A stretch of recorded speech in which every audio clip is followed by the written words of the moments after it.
Este video es porque te voy a explicar el trabajo número 4 de reacciones químicas. Esto es para la escuela SB5, pero puede servir para cualquier curso de segundo año de físico-química, materia de ciencias naturales.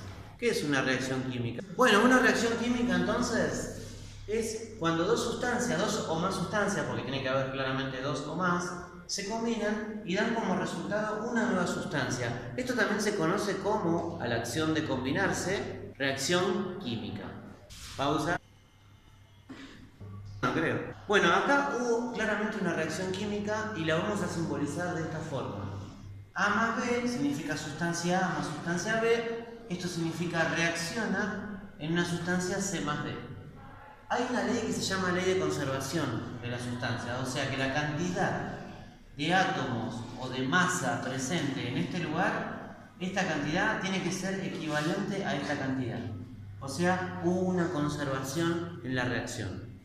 También podemos definirlo, ¿no?, como a más B, las dos sustancias iniciales, como reactivos o reactantes también, y a C más D como productos, o sea, el resultado de esa reacción. Las reacciones químicas ocurren todo el tiempo en nuestro entorno cotidiano, o sea, en la cocina de mi casa, en el baño, en todos los lugares de nuestras casas ocurren todo el tiempo reacciones químicas, pero son muchísimas y es muy difícil clasificarlas a todas. Entonces, una de las maneras de clasificarlas es, por ejemplo, en tres grandes grupos. Dos grupos, corrijo.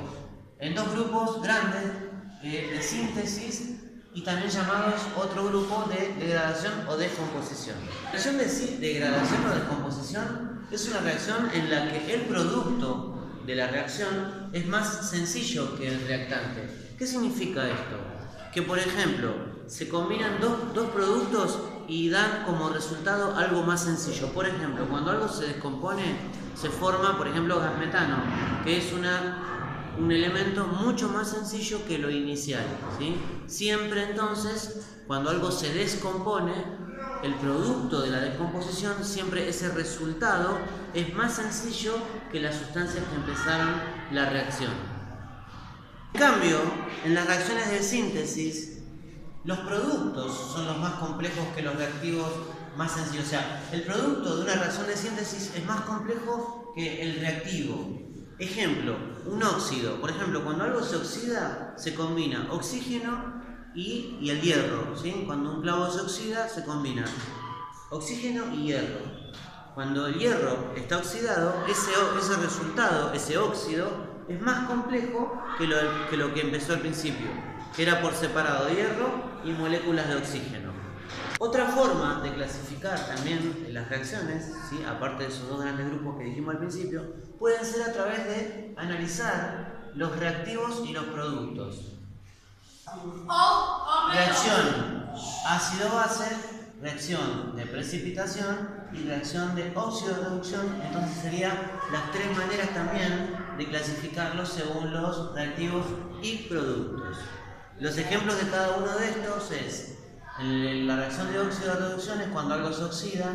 Una reacción de precipitación es cuando precipita a través de una mezcla, una sustancia precipita un sólido debajo.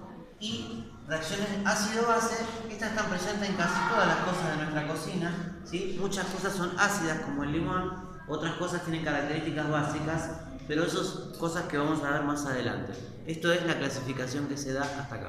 Las sustancias, ¿sí?, en una reacción ácido-base, lo que diferencia esta reacción de las otras es que en esta, una sustancia ácida es la que es capaz de ceder un átomo de hidrógeno en la reacción. Y la base, en esta reacción, en una reacción ácido-base, la parte básica es la sustancia que interviene en la reacción, pero que esta, a diferencia de la primera, es capaz no de ceder, sino de incorporar ese átomo de hidrógeno que esta cede. En cambio, las reacciones de precipitación, ¿sí?, en donde intervienen dos o más sustancias disueltas, pueden ser disueltas en agua o disueltas en algún disolvente, reaccionan para dar una sustancia insoluble. O sea, a partir de dos sustancias disueltas en una solución, las sustancias se combinan y dan una sustancia insoluble que esta precipita, o sea, en la reacción propia cae en el fondo, ¿sí? de la sustancia. Cuando una sustancia insoluble precipita, lo que precipita básicamente, en el ejemplo este que voy a poner acá, el cromato de plomo. El cromato de plomo es algo que se usa para la pintura asfáltica. ¿Cómo se hace? Se provoca una reacción en una solución, ¿sí?, de tipo acuosa que los solubiliza, dos sustancias que son solubles una con otra, y precipita un sólido llamado cromato de plomo, que es el que se usa para la pintura asfáltica. Para una reacción de óxido-reducción, ¿sí?, la oxidación, que es un proceso que se da en este tipo de reacción, es la parte de la sustancia que incorpora oxígeno, es decir, se oxida. Además, podemos decir que en la reacción de óxido-reducción, también conocida como redox, ¿sí?, es una especie de vocablo recortado de redox, una reducción, digamos. En una óxido-reducción, una parte se oxida, por ejemplo, un clavo, un metal, no sé, cualquier cosa metálica que vemos que se oxida, en realidad lo que ocurrió es que incorporó el oxígeno que se encuentra en el aire o presente en el agua, en la humedad. Y en el caso de la reducción, es justamente el elemento que cedió de alguna manera ese oxígeno, ¿cierto? Entonces se redujo esa sustancia. ¿Qué podemos hablar respecto a la oxidación? Que es una de las reacciones más comunes que hay en la vida cotidiana y que se usan muchas estrategias para evitar esto. O sea, las chapas vienen con un baño de zinc, las chapas galvanizadas de nuestras casas, porque si no tuvieran esa protección se oxidaría y duraría muy poco, ¿sí? De hecho, muchas de las cosas, las pinturas, epoxi, las cosas que se usan para los dispositivos, se usa para que estos dispositivos no entren en contacto con el oxígeno y no se oxiden.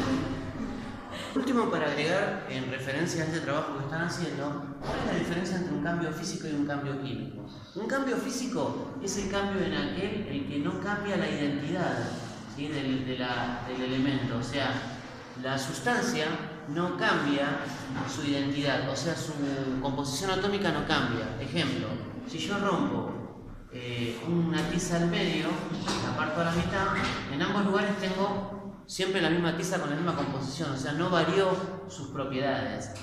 Por ejemplo, si hiervo agua, el agua en vapor sigue siendo H2O, o sea, no varía su composición química, ¿sí?, no cambia su identidad.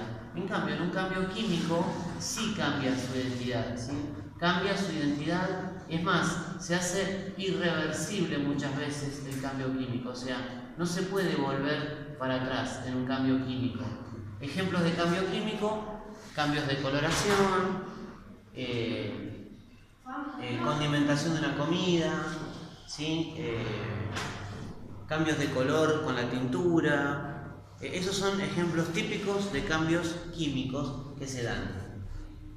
En cambio, ejemplos de cambio físico son aquellos en que son rupturas, cambios de forma, cambios de estado, ¿sí?, el agua se congela, se evapora, vuelve al estado líquido, y ahí siempre mantenemos cambios entonces físicos.